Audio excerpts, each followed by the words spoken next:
Om Swastiastu, salam harmoni. Sebelumnya perkenalkan nama saya Nika Devi Bipliska Rismayani, NIM 2011031223 dari kelas 1E. Pada kali ini, saya akan membahas materi mengenai Standar Nasional Pendidikan. Pada materi kali ini, saya membagi menjadi 3 bagian. Bagian yang pertama akan membahas mengenai pengertian Standar Nasional Pendidikan. Pada bagian yang kedua akan membahas mengenai fungsi dan tujuan Standar Nasional Pendidikan. Kemudian pada bagian yang terakhir yaitu bagian-bagian Standar Nasional Pendidikan. Pada bagian yang pertama ini, mari kita bahas mengenai pengertian Standar Nasional Pendidikan. Jadi, Standar Nasional Pendidikan atau biasa disingkat dengan SNP adalah kriteria atau standar minimum yang terkait dengan penyelenggaraan sistem pendidikan di seluruh wilayah hukum negara Kesatuan Republik Indonesia. Demikian definisi SNP jika berpedoman ketentuan umum dalam pasal 1 Undang-Undang Republik Indonesia Nomor 20 Tahun 2003 tentang Sistem Pendidikan Nasional.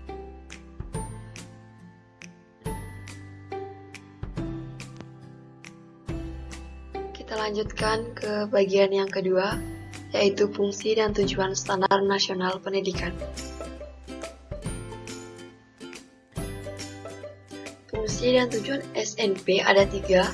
Yang pertama, Standar Nasional Pendidikan mempunyai fungsi sebagai acuan atau dasar dalam proses perencanaan, pelaksanaan, dan pengawasan dalam rangka penyelenggaraan pendidikan nasional yang berkualitas. Kemudian yang kedua, Standar Nasional Pendidikan bertujuan untuk menjamin pendidikan nasional yang berkualitas guna mencerdaskan kehidupan bangsa, membentuk karakter dan peradaban di bangsa yang bermartabat. Kemudian yang ketiga, Standar Nasional Pendidikan diimplementasikan secara terencana, terarah, dan berkelanjutan sesuai dengan kebutuhan bersama dan perubahan kehidupan berbangsa dan global. Kemudian pada bagian yang terakhir, yaitu bagian-bagian Standar Nasional Pendidikan. Secara umum, bagian-bagian Standar Nasional Pendidikan ada 8. Yang pertama yaitu standar isi. Segala hal yang diatur dalam standar isi meliputi materi minimal dan kompetensi minimal untuk mencapai kompetensi minimal lulusan untuk jenis dan tingkat pendidikan tertentu. Dalam standar isi ini, terdapat kerangka dasar dan struktur kurikulum, beban studi, kurikulum tingkat satuan pendidikan, serta kalender pendidikan.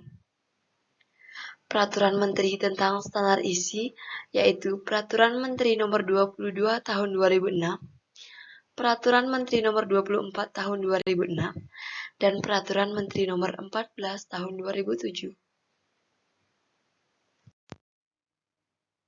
Kemudian yang kedua yaitu standar kompetensi lulusan. Pedoman penilaian dalam penentuan kelulusan peserta didik menggunakan standar kompetensi lulusan untuk satuan pendidikan dasar dan menengah. Hal-hal yang diatur dalam standar kompetensi lulusan atau SKL mencakup standar kompetensi lulusan minimal satuan pendidikan dasar dan menengah, standar kompetensi lulusan minimal kelompok mata pelajaran, dan standar kompetensi lulusan minimal mata pelajaran. Peraturan Menteri tentang aturan standar kompetensi lulusan yaitu Peraturan Menteri Nomor 23 Tahun 2006 dan Peraturan Menteri Nomor 24 Tahun 2006. Kemudian yang ketiga ada standar proses pendidikan. Dalam implementasi pembelajaran di satuan pendidikan diwujudkan dalam bentuk interaktif, inspiratif, menggugah, menantang, dan memotivasi peserta didik untuk berpartisipasi secara aktif. Proses belajar mengajar ini juga memberikan ruang bagi kreativitas, inisiatif, dan kemandirian sesuai minat, bakat, dan perkembangan psikologis siswa. Kemudian, Peraturan Menteri tentang aturan standar proses pendidikan yaitu Peraturan Menteri Nomor 41 Tahun 2007, Peraturan Menteri Nomor 1 Tahun 2008, dan Peraturan Menteri Nomor 3 Tahun 2008. Keempat, ada standar sarana dan prasarana. Semua satuan pendidikan formal harus dilengkapi dengan berbagai sarana pendidikan seperti media-media pendidikan, peralatan pendidikan, buku dan sumber belajar lainnya, perlengkapan dan perabotan lainnya. Setiap satuan pendidikan harus dilengkapi dengan infrastruktur pendidikan seperti tanah, ruang kelas, ruang guru, ruang pimpinan satuan pendidikan, ruang perpustakaan, dan sarana prasarana penunjang lainnya. Adapun Peraturan Menteri tentang aturan standar sarana dan prasarana yaitu Peraturan Menteri Nomor 24 Tahun 2007, Peraturan Menteri Nomor 40 Tahun 2008, Peraturan Menteri Nomor 33 Tahun 2008. Kemudian yang selanjutnya ada standar manajemen atau pengelolaan. Standar manajemen meliputi 3 bagian, yaitu yang pertama ada aturan manajemen untuk unit pendidikan, yang kedua ada aturan pengelolaan oleh pemerintah daerah, dan yang ketiga ada aturan manajemen oleh pemerintah. Kemudian Peraturan Menteri tentang Standar Pengelolaan, yaitu Peraturan Menteri Nomor 19 Tahun 2007. Yang keenam ada standar pembiayaan pendidikan. Beberapa hal yang termasuk dalam standar pembiayaan pendidikan adalah biaya investasi satuan pendidikan meliputi biaya penyediaan sarana dan prasarana pendidikan, modal kerja tetap, serta pengembangan sumber daya manusia.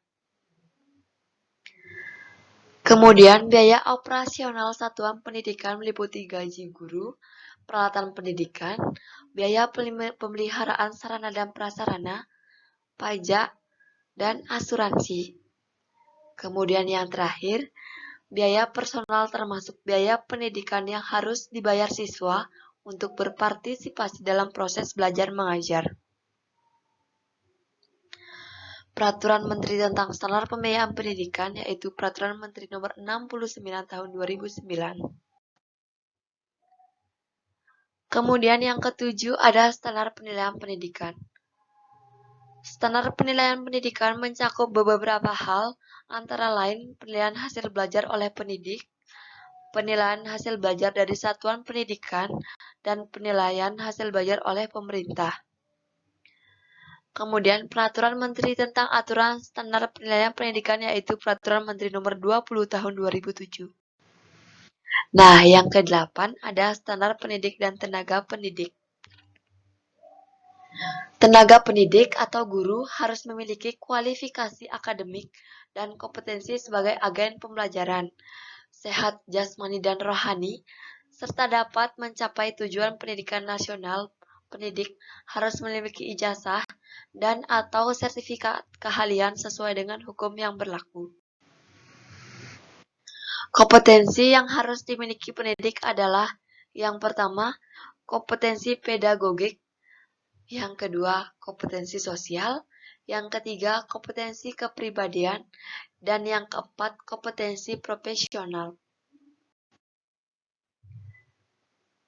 Peraturan Menteri tentang Aturan Standar Pendidikan dan Tenaga Kependidikan diatur dalam Peraturan Menteri Nomor 12 Tahun 2007, Peraturan Menteri Nomor 13 Tahun 2007, Peraturan Menteri Nomor 16 Tahun 2007, Peraturan Menteri Nomor 24 Tahun 2008, Peraturan Menteri Nomor 25 Tahun 2008, Peraturan Menteri Nomor 26 Tahun 2008, Peraturan Menteri Nomor 27 Tahun 2008, dan Peraturan Menteri Nomor 40 sampai 45 Tahun 2009.